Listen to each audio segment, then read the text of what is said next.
सन् 1910 फेब्रुअरी महिनादेखि मेरो दुवै मृगौलाले काम गर्न छोडेपछि मेरो डायलिसिसको यात्रा सिएपिडीबाट सुरु हुन्छ। म मृत्युकै मुखमा बेल्लोर पुगेकी थिएँ जब मेरो होस खुल्यो। मैले आफैलाई डायलिसिसको कोठाभित्र पाउँदा एकपल्ट त जसङ्ग भएँ। दुःख पनि लाग्यो मेरा किडनीहरूले काम गर्न छोडेछ भनेर थाहा पाउँदा। मेरो उमेर 50 वर्ष मात्र भएको थियो। पास्टरकी श्रीमती भएर पनि मेरा श्रीमानको सेवाकामा साथ दिइरहेको थिएँ। उहाँसँगै विभिन्न स्थानमा गएर सेवामा भाग लिने युवाहरू, आमा दिदी बहिनीहरूको बीचमा वचनको सेवा गर्ने मौका पाइरहेको थिएँ। कहिले रेलको, कहिले हवाई जहाजको यात्रा गरेर भारतका विभिन्न ठाउँहरूमा भ्रमण गर्ने मौका पाइरहेकी थिएँ। मण्डलीको सेवकाईको साथसाथै आफ्नो स्कुलमा पढाउने काम, अफिसको काम अनि स्कुलका धेरै जिम्मेवारी निभाइरहेकी थिएँ। अचानक यस बिमारको चपेटमा पर्दा मेरा जीवनका रमाइला क्षणहरू अब मबाट खोसिएको महसुस गरेँ। डायलिसिस महँगो हुन्छ भनेर सुनेकी थिएँ। यसको खर्च भने इत्यादि, फेरि किडनी फेर्ने काम लाखौँ रुपियाँ लाग्छ अरे भन्ने सुनेकी थिएँ। डायलिसिस गरेर किडनी फेरेर पनि लामो समयसम्म नबाँचेका धेरै छिमेकीहरूलाई मैले देखेकी थिएँ। एकपल्ट त सोचे अब जीवन सिद्धिएछ भनेर। यी सबै सोचाइहरू र फिक्रीहरूमाथि विजय हुनलाई महान परमेश्वरसित प्रार्थना गरेँ। मलाई चङ्गाई गर्नुहोस् कि मलाई यो रोगसित लड्ने बल दिनुहोस्। यो डायलिसिसको 11 वर्षको यात्रामा कतिचोटि गाह्रो स्थितिमा पनि पुगे। कहिले ग्रान्ड टिबी, बीचबीचमा गम्भीर इन्फेक्सन, क्याथेटरको अपरेसन। इन्फेक्सनको बेला कडा एन्टिबायोटिकको कारण सुन्ने शक्ति 60% हराएर भने सुगर र लामो डायलिसिसको कारण दृष्टि पनि 50% हराए। तर यो शारीरिक पीडादायक यात्रामा परमेश्वरको अनुग्रह भने प्रशस्त मात्रामा पाएकी छु। परमेश्वरको काम अनि उहाँको अनुग्रह सङ्कष्ट समयमा मात्र थाहा गर्न सकिँदो रहेछ।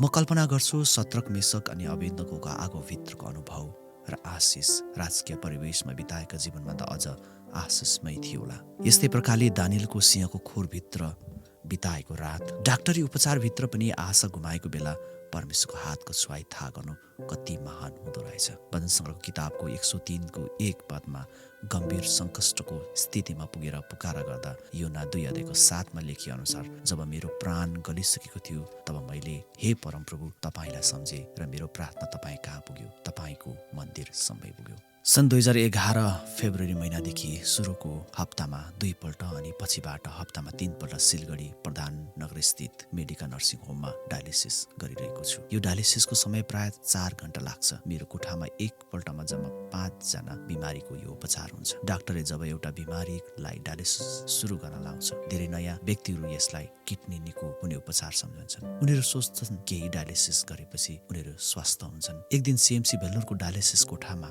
राँचीबाट आएको एकजना बिमारीले मेरो श्रीमानलाई यहाँ डायलिसिस कब तक गर्न पड़ेगा भनेर सोद्धा उहाँले जब तक नहीं मरेगा तब तक गर्न पड़ेगा भनेर उत्तर दिँदा त्यो बिमारी झसङ्ग भएछ। उत्तर तितो भए तापनि सत्य थियो। मैले मेरा बिमारी मित्रलाई हेर्दा उनीहरू साह्रै दुखी, आशाविहीन, अँध्यारो अनुहार, डर र हताश देखिन्थे। डायलिसिसको 4 घण्टाको अवधि उनीहरूको निम्ति धेरै कष्टदायक हुन्छ। छटपटिरहेका देख्छु, यद्यपि यो उपचारमा केही पीडा हुँदैन। बिमारको भन्दा पनि उनीहरूभित्रको डर, फिक्री, सायद कतिजनालाई त यो खर्च कसरी पुर्याउने इत्यादिको चिन्ता भएर होला।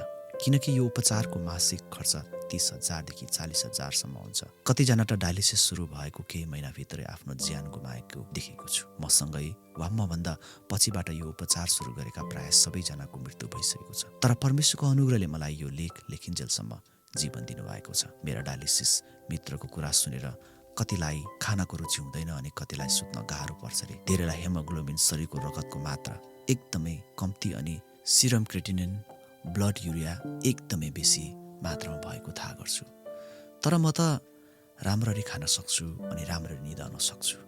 मेरो स्वास्थ्य शान्तिपूर्वक जीवन देखेर हाम्रो डायलिसिस टेक्निसियन भाइले आन्टी आप क्या है भन्दै प्रश्न गर्छन्। क्या हुआ भन्दै उसलाई उत्तर दिँदा ऊ भन्छ आपका सब मित्र लोग मर गए, आप तो जैसे कि तैसे ही है। म चाहिँ मेरा जीवित परमेश्वरको अनुग्रहको कारण सफल जीवन बिताइरहेको सत्य कुरा उसलाई भन्ने मौका पाउँछु। सिलगढीको एक प्रसिद्ध किडनी विशेषज्ञ डाक्टरसित जब मेरो भेट हुन्छ, उहाँ पनि मेरो जीवन देखेर छक्क पर्दै भन्छन्, मैले किडनी रोगहरूको एउटा झुन्ड गठन गर्दैछु। मेरा देखरेखमा रहेका ती बिमारीहरू अति दुखी भए उनीहरूको नैराश्यता मलाई पोखाउँछन्। हाम्रो सभामा आएर तपाईँ यत्रो लामो अवधिसम्म कसरी यस रोगसित लड्न सक्षम बन्नु भएको छ, आफ्नो अनुभवहरू बाँडिदिनु होला ताकि तिनीहरू तपाईँबाट सुनेर आफ्नो निराशामाथि विजय बनुन्।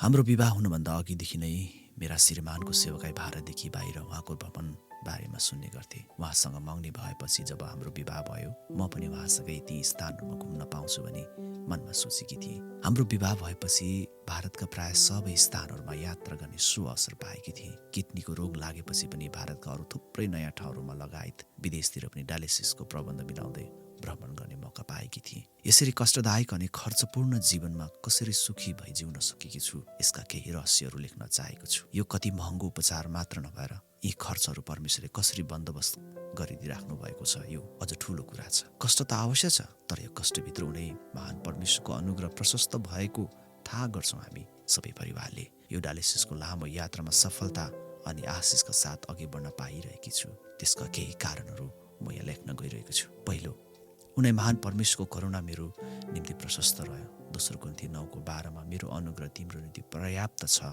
भन्ने वचन मेरो जीवनमा पुरा भएको छ।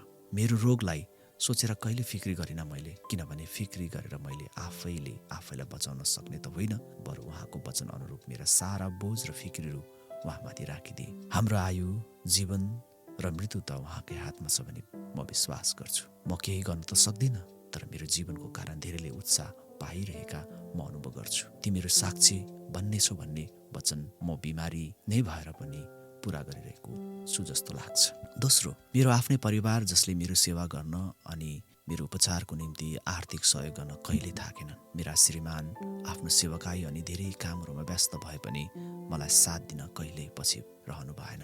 उहाँ जस्तै घोर निन्द्रामा भए पनि मैले बिस्तारै आइया भन्ने बित्तिकै उहाँ जुरुक्क उठ्नुहुन्छ अनि जबसम्म म फेरि निदाउँदिनँ तबसम्म प्रार्थना गरिरहनुहुन्छ। कहिलेकाहीँ सम्झन्छु सायद कमजोरी भए पनि उहाँको साथ हुनलाई नै प्रभुले मलाई यो लामा आइदिनु भएको होला। मलाई केही साह्रो पर्दा उहाँले दिल्ली, भेल्लोर अनि कहिले कोचिन, केरलाको प्रसिद्ध अस्पतालहरूमा लगेर मेरो उपचार गर्नुहुन्छ।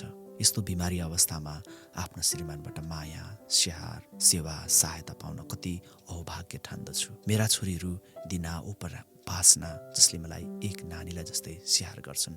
ठुली छोरी ज्योत्सना, अनुप ज्वाइँ, बहिनी एम्मा, ज्वाइँ सुरेन जो मेरो कुनै पनि अभावमा साथ दिन आइपुग्छन्। रोशन गाडी चालक, धेरैनहरूको पुरा सेवा पाएकी छु। तेस्रो, मेरो विषय मण्डलीहरूप्रति धन्यवादी छु जो मेरो निम्ति प्रार्थना गर्न कहिल्यै थाकेनन्। कोही बेला मलाई डायलिसिसको निम्ति खर्च कमी परेको बेला मण्डलीका केही शुभचिन्तकहरू आएर मलाई आर्थिक सहयोग गर्ने गर्छन्।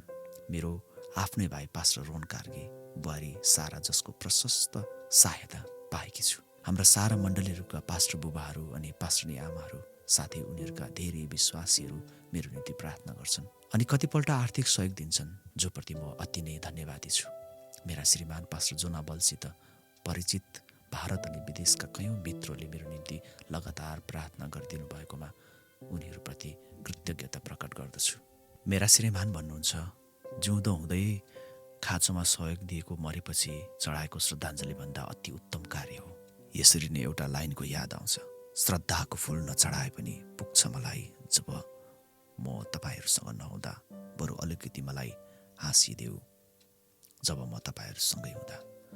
म जिउँदो हुँदै मेरा सन्तानहरू, मण्डली मित्रहरू, शुभचिन्तकहरूको लगातार प्रार्थना र निस्वार्थ सहयोगको कारण नै जिउने मौका पाइरहेकी छु। म जस्तै रोगसँग लडिरहेका मेरा कयौँ मित्रलाई म यही भन्छु कि दुःख, बिमार हुँदा कहिल्यै मन नहार्नुहोस्। परमेश्वरमाथि भरोसा राख्नुहोस् अनि मैले जस्तै परमेश्वरको अनुग्रह र परिवारको सहयोग सबैले पाइरहन्।